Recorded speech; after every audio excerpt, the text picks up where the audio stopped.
रूस यूक्रेन के युद्ध हुए अब तक 1123 दिन हो चुके हैं।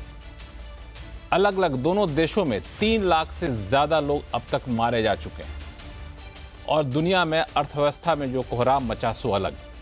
और ऐसे में जब राष्ट्रपति पद के चुनाव के दौरान डोनाल्ड ट्रंप ने कहा कि हम अगर राष्ट्रपति बनते हैं तो महज 24 घंटे के भीतर युद्ध रुकवा देंगे, तो लोगों की उम्मीदें जगी थी। राष्ट्रपति बने करीब 54 दिन से ज्यादा का वक्त हो चुका है। युद्ध विराम की उम्मीद के साथ शुरू हुई बातचीत युद्ध विराम पर तो नहीं पहुंची, लेकिन एक उम्मीद की किरण जरूर जगाई, क्योंकि 30 दिन तक रूस अब यूक्रेन पर हमला नहीं करेगा, सिर्फ उनके एनर्जी इंफ्रास्ट्रक्चर पर हमला नहीं करेगा, यानी पावर प्लांट हो, न्यूक्लियर प्लांट हो, वहां पे हमला नहीं करेगा।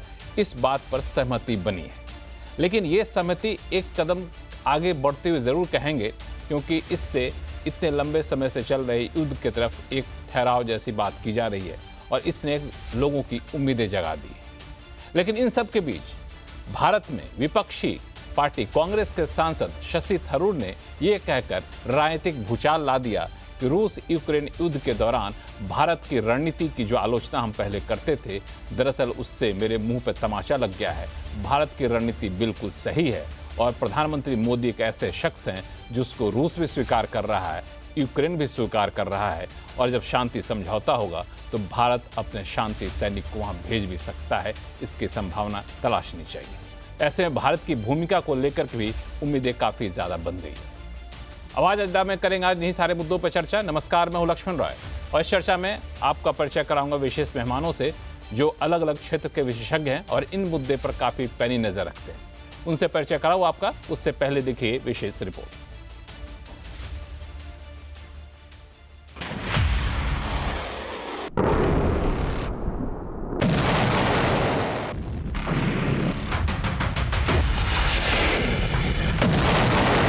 यूक्रेन युद्ध विराम पर थोड़ी उम्मीद जगी। अमेरिकी राष्ट्रपति ट्रंप ने दावा किया है कि उनकी और रूसी राष्ट्रपति पुतिन के बीच फोन कॉल्स में बहुत अच्छी बातचीत हुई है।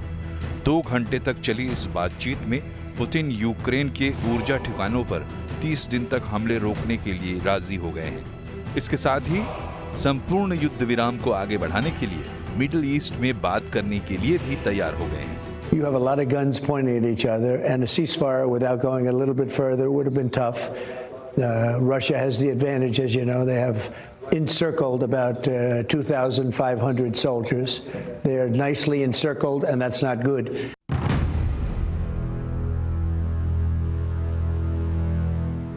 व्हाइट हाउस में अपनी दूसरी पारी शुरू करने के बाद ट्रंप की पुतिन के साथ ये दूसरी बातचीत थी।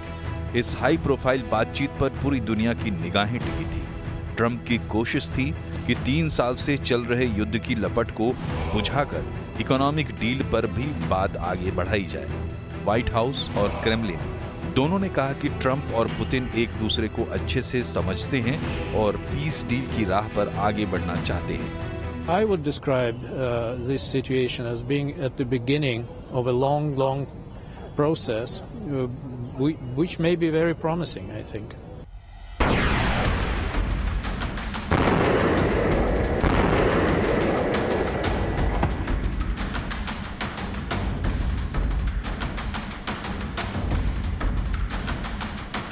लेकिन ये डील कैसे हो, अभी भी ये एक बड़ा सवाल है, क्योंकि इधर डील की बात की पुष्टि होते होते ही यूक्रेन और रूस दोनों के एक दूसरे पर हमले की खबरें भी आ गई हैं। यूक्रेन और रूस दोनों ने ही एक दूसरे पर ट्रंप के डील प्लान को तोड़ने का आरोप लगाया है। If the Russians do not hit our objects, we will definitely not hit their objects. I will have contact with President Trump. We will discuss the details with him today. The red line is the recognition of temporarily occupied Ukrainian territories as Russian. We will not accept that. ऐसे में बड़ा सवाल है कि आगे deal कैसे होगी। क्या ट्रंप कार्ड इस वक्त दुनिया में शांति लाने के लिए काफी है? क्योंकि अभी ट्रंप यूक्रेन पीस डील को कंप्लीट भी नहीं कर पाए हैं कि गाजा में टेंशन फिर से शुरू हो गया है। नेतान्याहू की धमकी आने वाले समय के लिए चिंताएं बढ़ा रही हैं। तो ऐसे में ट्रंप शांति के लिए क्या भारत की मदद ले सकते हैं? Clearly, the policy has meant that India has actually a prime minister who can hug both the president of Ukraine and the president of Moscow 2 weeks apart and be accepted in both places. And therefore, India is in a position where it can make a difference to a lasting peace if it was so required in ways that very few countries would be able to. I think any mediator is welcome, especially as President Putin does talk to Prime Minister Modi, so that may be it's at some stage very helpful. तो ऐसे में प्रधानमंत्री नरेंद्र मोदी के पास क्या इस वक्त peace maker बनने का बड़ा मौका है?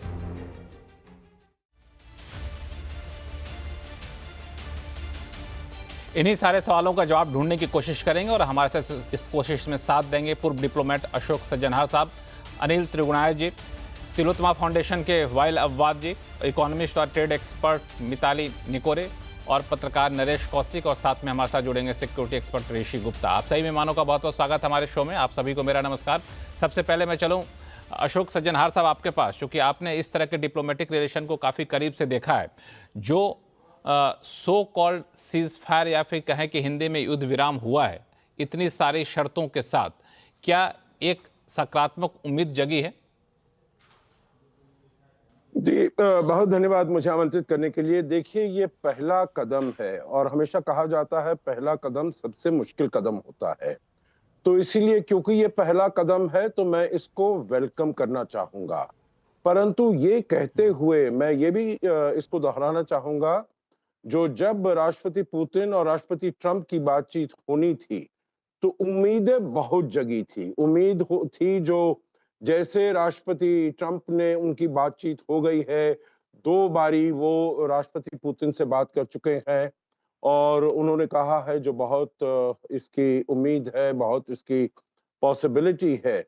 तो ये थोड़ा सा और कॉम्प्रिहेंसिव सीज फायर होती, केवल इंफ्रास्ट्रक्चर और पावर प्लांट्स तक सीमित नहीं होती।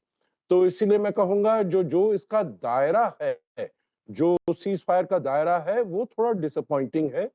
परंतु फिर भी 3 साल से ऊपर ये युद्ध चल रहा है, ये पहला कदम उठाया गया है, तो मैं इसको वेलकम ही करना चाहूंगा और कहूंगा ठीक है, अच्छी बात है। परंतु क्योंकि देखिए, जब उनकी बातचीत होने वाली थी उससे पहले राष्ट्रपति पुतिन ने अपनी शर्तें लगा दी थी, जो देखिए हमको ये चाहिए जो नेटो की सदस्यता नहीं हो, वहां पर जो भी हमने टेरिटरी ली है वो हमारे पास की जाएगी। सो कम से कम उसके ऊपर कोई बातचीत हुई होगी, जरूर बातचीत हुई होगी, परंतु उसके ऊपर कोई सहमति नहीं हुई है और सहमति आई नहीं है बाहर। आगे ये कैसे इसको पूरा किया जाएगा, ये अब देखने की बात है। परंतु पहला कदम है तो मैं इसको वेलकम करना चाहूंगा। पहला कदम है इसलिए आप वेलकम करना चाहेंगे, लेकिन जिस तरीके की उम्मीदें जगा दी गई थी इस पूरे बातचीत को लेकर के, उन उम्मीदों पर ये जो नतीजा निकला वो बहुत खरा नहीं उतरता दिख रहा है। अनिल त्रिगुणायत साहब हमारे साथ जुड़े हुए हैं। अनिल जी, आपको क्या लगता है, आप इस डील को कैसे देख रहे हैं? देखिए, जैसा एम्बेसडर सज्जनहार साहब ने कहा कि डिप्लोमेसी ही एक रास्ता है जिसके जरिए ये युद्ध रुक सकता है, और प्रधानमंत्री मोदी ने राष्ट्रपति पुतिन को और जेलेंस्की दोनों को, अभी आपने प्रधानमंत्री मोदी का जो इतना बड़ा उन्होंने एक इंटरव्यू दिया, उसमें बड़ा क्लियरली उन्होंने बोला कि दोनों देशों को बैठना पड़ेगा और आपस में बात करनी पड़ेगी। हर एक युद्ध आखिरकार बंद होना आवश्यक है और इस युद्ध का असर सारी दुनिया के ऊपर और सबके खिलाफ में हुआ है, सबको इन्फ्लुएंस हुआ है। तो मैं समझता हूँ कि ये बहुत आवश्यक है और प्रेसिडेंट ट्रंप की ये पहल जो है बहुत इसको सपोर्ट करना चाहिए। और प्रधानमंत्री मोदी ने ओपनली कहा, पिछली बार जब वो वाशिंगटन में गए तब भी उन्होंने प्रेसिडेंट ट्रंप के साथ इसके बारे में काफी डिस्कशन हुआ। तो जहां तक मैं समझता हूँ कि देखिए, शुरुआत हो गई है। 30 दिन के लिए राष्ट्रपति पुतिन ने कहा है कि वहाँ के इंफ्रास्ट्रक्चर जो हैं या वहाँ के एनर्जी इंफ्रास्ट्रक्चर है उसके ऊपर अटैक नहीं करेंगे। और अभी सिचुएशन इसलिए फ्लूइड है क्योंकि कुर्स्क पे पूरी तरह से जो रशिया का हिस्सा है वहां पर अभी भी यूक्रेनियन सैनिक वहां पर है, हालांकि उनको चारों तरफ से घेर लिया गया है। तो उनके बारे में भी सबसे बड़ी बात है। तो रशिया की सबसे बड़ी प्रायोरिटी यह है कैसे अपनी जो उसकी टेरिटरी है उसको तो पहले कब्जे में करें, और उसके बाद जो उसने हत्याई हुई है जो इस बीच में 3 साल के अंदर यूक्रेन की टेरिटरी, उसके बारे में क्या डिस्कशन होगा। तो ये सब दुनिया जानती है कि देखिए जहां तक क्राइमिया की बात है, वो तो नॉन निगोशिएबल है रशिया के लिए स्ट्रेटेजिक रीजंस की वजह से। दूसरे जो एरियाज 4 एरियाज हैं, उनको भी रशिया ने कॉन्स्टिट्यूशनली अपने अंदर एक तरह से मिला लिया है। तो अब आगे उसके बारे में क्या डिस्कशन होगा, क्योंकि आज ज़ेलेंस्की ने कहा है कि अगर आप उसको रशियन टेरिटरी मानते हैं तो इट्स अ नॉन स्टार्टर। तो ये जो चीजें हैं ये काफी कॉम्प्लिकेटेड मैटर है। तो एक temporary cease fire, conditional cease fire कहीं ना कहीं थोड़ा बहुत चलता रहेगा और इवेंचुअली इस युद्ध को रुकना है। और दोनों ही साइड जो है उसमें लूज कर रही है, सारी दुनिया जानती है। तो इसलिए मैं समझता हूं कि प्रेसिडेंट ट्रंप की जो एफर्ट है और जो कोशिश है वो एक अच्छी कोशिश है और दुनिया को उसको सपोर्ट करना चाहिए। लेकिन हम देख रहे हैं कि यूरोपियन कंट्रीज जो हैं वो इसके अंदर और तड़का डाल रहे हैं, वहां पर वो कंटिन्यू कर रहे हैं कि किस तरह से ये ना बन पाए। ये भी एक चीज है कि ताकि ये युद्ध विराम ना हो। तो देखने की बात है। नहीं, ये आपने बहुत इंटरेस्टिंग बात कही कि यूरोपियन कंट्री आखिर क्यों इसमें बहुत ज़्यादा पॉजिटिव एटीट्यूड नहीं दिखा रहे हैं। वाइल अवाद साहब, आपने तो बहुत सारे ऐसे मामले को देखा है, आपका क्या मानना है कि यूरोपियन कंट्री को थोड़ा सा और डाइल्यूट करना चाहिए अपने स्टैंड को, क्योंकि बहुत लंबा खिंच गया युद्ध, इससे सबको नुकसान हो रहा है? ये मैं शुरू कर रहा हूँ जैसे एम्बेसडर अनिल रुका था, यूरोप के ऊपर है जो आप कहना चाहते हो। यूरोप से सबसे बड़ी प्रॉब्लम ये है पब्लिक ओपिनियन है। जो पब्लिक ओपिनियन वहां पर उनके लिए काफी सख्त है, क्योंकि अमेरिकन खुद मांग रहे नाटो मेंबर्स वो डिफेंस बजट में भरना चाहते, लेकिन यूरोपियन में अगर युद्ध पर जाते तो तेल बहुत महंगा है और सस्ता माल नहीं आ रहे और इकोनॉमी बिल्कुल डाउन जा रहे। तो इसलिए थोड़े से पब्लिक ओपिनियन चेंज करना चाहते।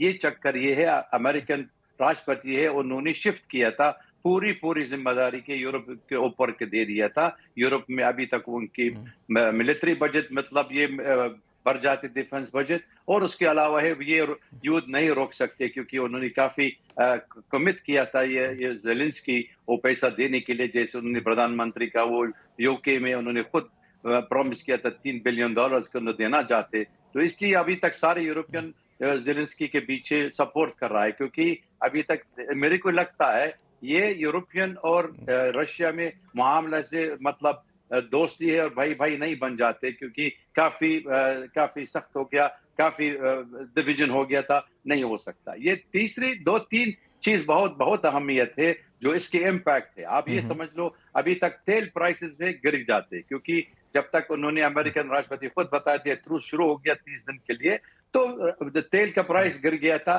तीसरी बात यह है अमेरिकन ऑब्जेक्टिव क्या है। अमेरिकन ऑब्जेक्टिव एक ही चीज है, वो तो divide between Russia and China, वो तो दोनों डिस्टेंस बनाने के लिए, क्योंकि अमेरिकन प्रायोरिटी आजकल चीनी में।